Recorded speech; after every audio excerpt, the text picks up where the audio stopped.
they going? They mentioned a mage and... a name?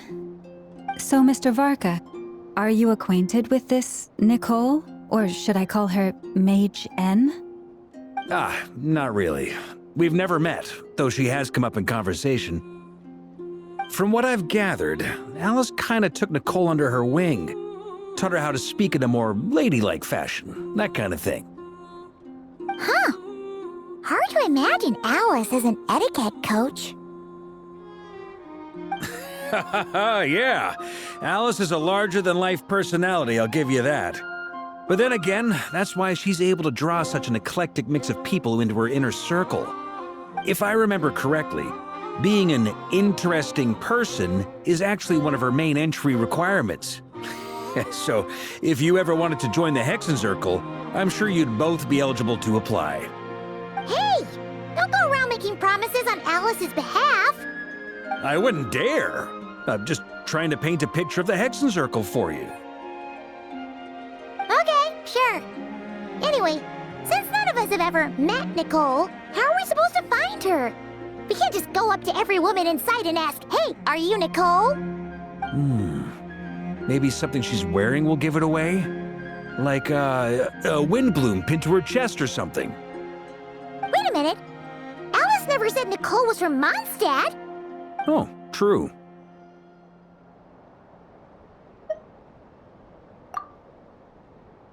That would be... this young lady, then?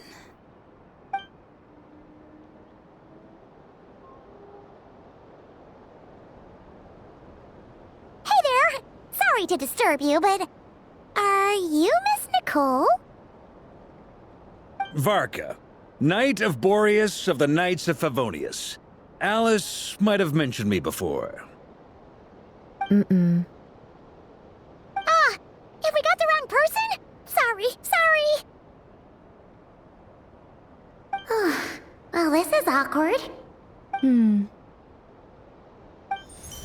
When I shook my head, I meant, no, Alice hasn't mentioned you before. Huh? Where is this voice coming from? My apologies. For certain reasons, I am unable to speak. This is the only way I can communicate with you. It might take some getting used to, but I hope you can understand. Hey, it's fine. I'm more shocked by the fact that Alice never speaks about me. I mean, As for you two, we have crossed paths twice before, but it is nonetheless a pleasure to finally meet you. It's really you! Thanks for all your guidance in the past! You're quite welcome. This time, things are different. We have reached the unwritten pages of the story. You might say that we stand at the crossroads of fate.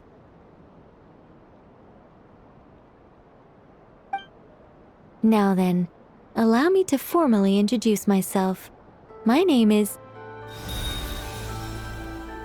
No, stop! Alice! I can't believe it! I had a whole speech prepared. I'd agonized over every single word. She always picks the worst moments to ruin other people's plans. I'm so sorry about that. Alice took the liberty of devising some bespoke self-introduction magic for each member of the Hexenzirkel. But I could have sworn I deleted all of the triggering conditions for it. How did it bypass everything? Oh gosh, this is so embarrassing. This is a very different side of Nicole than what we're used to. Is she not used to face-to-face interactions? Don't worry about it. We've seen that introduction magic once already, so it wasn't too much of a shock. Please go on, Miss Nicole. We'd love to hear what you have to say, or... well, communicate. Huh? Are they talking to this lady? But... will you all promise to forget that horrendously embarrassing introduction? sorry, embarrassing. When?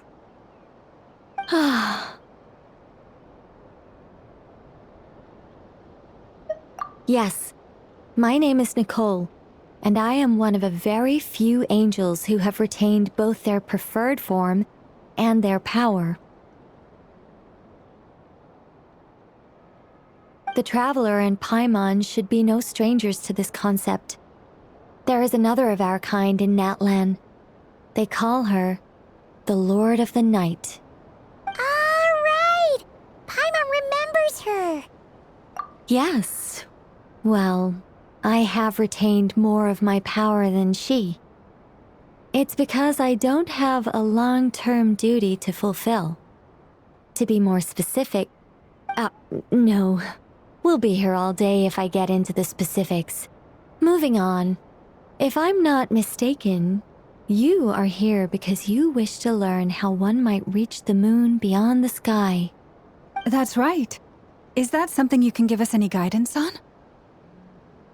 Yes, I do know a way. It began with the Hyperboreans, who lived after the War of Funerary Flame. Blank looks. Maybe I should start with the background of the war. Or maybe not. It shouldn't be an issue. I'll fill in the gaps for you when we have more time. Anyway, after that war ended, the three moons retreated to beyond the false sky. The Hyperboreans were humans I once aided. They accepted the civilization and creations bestowed upon them by the angels. But despite accepting many blessings of the angels, many among them still held on to their faith in the moons. They were reluctant to accept the new order. Even after the War of Funerary Flame, they sought to contact the moon goddesses beyond the sky and receive their guidance. But all three had passed away by that point.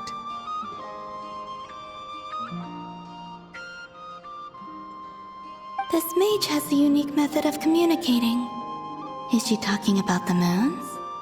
Yes, but they did not know. And so, still they prayed for the moon goddess's mercy. After building titanic structures that consumed vast amounts of Kuvaki, at last they glimpsed the moons and heard their voices. But of course, they were gravely disappointed. For it was then that they realized the three moon goddesses were dead. Oh, that's such a sad story. It is. Humanity was in a very sorry state at that time. The angels who had once aided them were gone, and the War of Funerary Flames had left them homeless and destitute.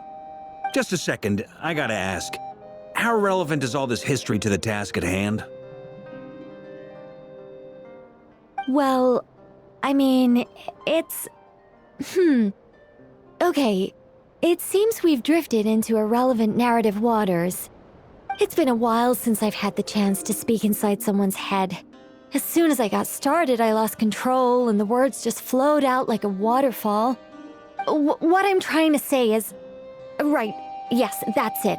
The relevant part is the ritual created by the Hyperboreans. The fact that they bypassed the false sky and saw the true moons implies that they successfully built a connection between Tevat and the outside world. Which means, with enough Kuvaki and a sufficiently stable connection, it should be feasible to send one person over the border. Okay, so they built some kind of portal? Oh, yes. A portal. Yes. Is something wrong? You sound disappointed. I just didn't expect you to summarize it so well. It turns out I could have said all that in one word, if only I'd managed to think of it. No, please, it's fine. This is invaluable knowledge. I'll be sure to record and preserve everything in writing. Oh, really? Well, in that case, I suppose I could backtrack and add some more detail. I did gloss over a few things so far. Whoa, time out. Let's summarize what we've got first. The Hyperboreans were the last ones to use this method, right? So we somehow need to find whatever structure they built and make sure there's enough Kuvaki to power it up. Luckily, we have the moon marrow of both the eternal and iridescent moons, so we're all good for Kuvaki. Which means the key issue we need to focus on is finding the place. Am I right so far? Yes.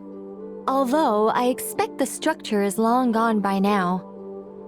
That said, what if we could take advantage of the phantoms to travel back to a time when it still existed? Well, travel back isn't quite accurate. It's more like we'd be creating a handshake between 2 points in space-time. We wouldn't even have to pick a time when it still existed. It could just be a time when it still appeared in phantom form via projection, or we could project our own phantoms, fold them together, and... You look lost. Was that too hard to follow? Yeah, things got a little, technical there. Paimon's brain is reaching capacity. All right. Let me think about how to put this more simply. Okay, got it. Over the next few days, I'll search for phantoms that we can use. Once I find one that meets the criteria, I'll let you know and we'll regroup. By completing certain rituals, specific individuals will be able to enter the phantom and make it to the Hyperborean structure. If everything checks out and it looks feasible, we'll just need to wait for Moon Prayer Night, and we can send the Moon Goddess back home. I'm really skimping on the detail here. Is this making any sense at all? I think so. For now, we'll just wait to hear from you.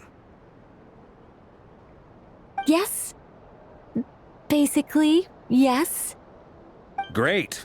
Counting on you. In the meantime, we'll focus on finding the Moon Goddess's name. My name? Are they looking for a way to stop me from disappearing? Excuse me, Miss... Go on, Miss Nicole. This conversation was a little all over the place. I didn't catch your name.